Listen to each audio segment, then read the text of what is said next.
here an inscribed angle? Yes. Yes. And which arc does it intercept? That Well, one. there's and no that letters, one. but let's just draw it. This and this. one. Is this angle an inscribed angle? Yes, and it does the same arc. And it intercepts the same arc. So those two angles Are are equal to each other. This angle intercepts this arc, and so does this one. That's crazy. So they're equal to each other. And we said earlier that if you've got two angles where all of the corresponding angles are equal to each other, then you've got similar triangles. Okay? Now, let's set up the proportion comparing the corresponding sides. Okay? Okay, we're going to call this triangle number 1, and we're going to call this triangle number 2. All right? The shortest side of triangle number 1 would be what? A.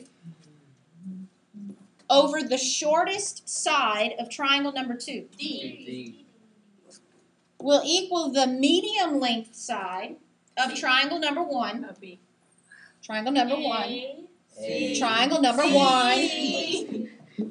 Over the medium length side of triangle number 2. Okay, so does everyone agree that that is the proportion of corresponding sides? Yeah. Now, what do you get when you cross multiply? A. times B. Yeah, I'd rather just memorize this. But I want you to know why it works. It's no fun. This would be a proof. Okay? Once again, you've got to know why it's true. You can't just, I know everything, But it keeps but you can't put all your faith in me. it keeps it exciting if we don't know all the mystery of it. Sure. Professor Sally. All right. Now,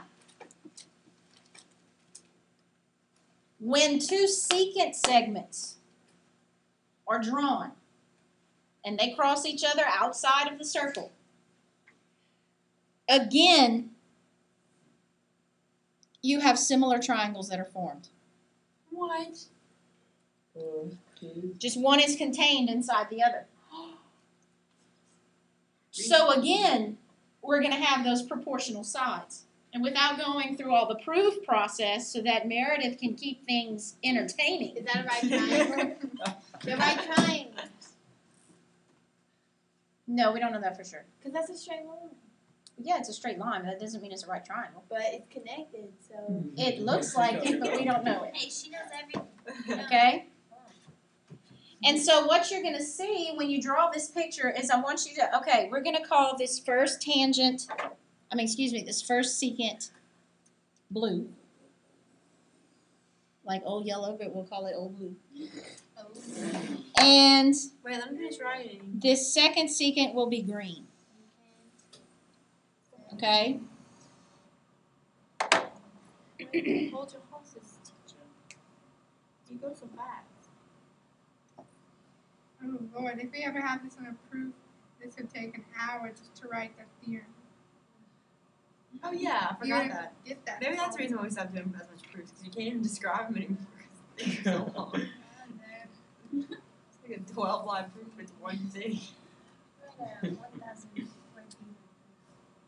Proof. Why is it so long? It feels good. Okay. Wait, what?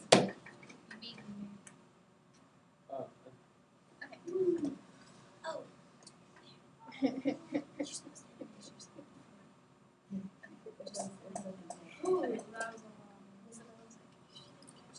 Okay.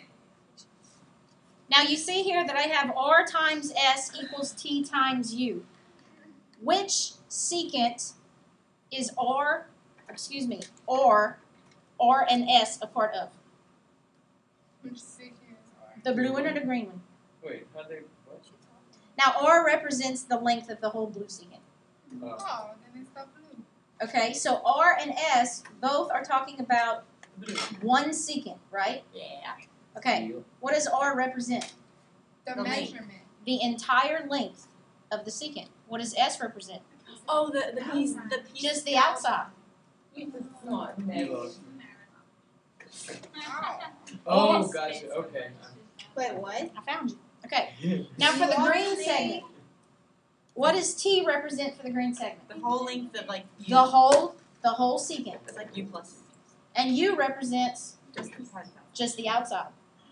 Okay, so if words will help you when this happens, these are your words. Look at this. Outside Inside. Outside. times whole.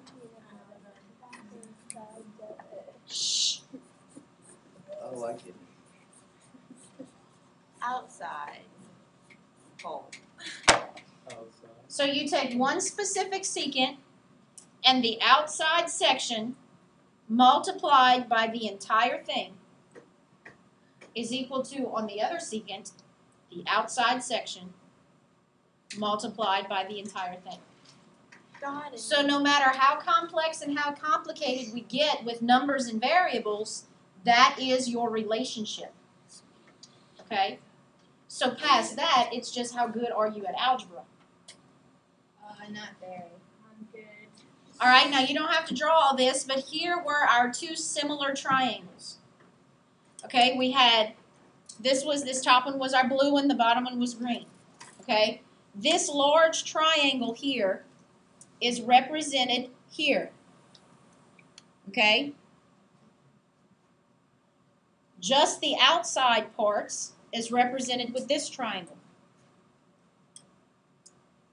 Now, if you notice by the slant of these lines, are they going in the same direction? No. So this triangle would actually need to be flipped to where the corresponding sides would be lining up. Oh. So U and R actually pair up together. S and T actually pair up together, which gave us our proportion, and when we cross multiply, gave us our theorem. Okay?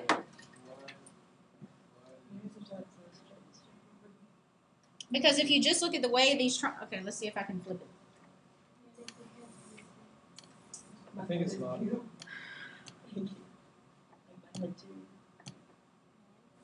Well, let's just group. Okay. Now, my lines are going in the same direction. Yeah, that was in back. Okay? It's a little crooked. But now you see that, well, this is U because it was upside down. U and R are the corresponding sides. S and T are the corresponding parts. Okay? All right. Now, I want y'all to watch something real closely because we talked about two secants where we said the outside times the whole thing equals the outside times the whole thing. Well, what happens if I take one of these secants and I start moving it along the circle? It's still outside times whole thing, right? Outside times whole thing, right? What happens when it's tangent? There's no whole thing, there's just an outside. The outside and the whole thing is the same thing. It's not. So T's instead of U and T. So basically we don't need that T anymore. So now it would be S times R equals U times U. Oh, so it's Okay, because T is U now. I got it. All right? T is me. Okay, which let's apply now. Application.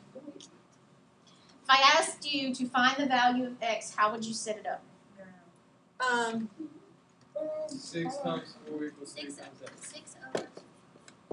X times 4. So 24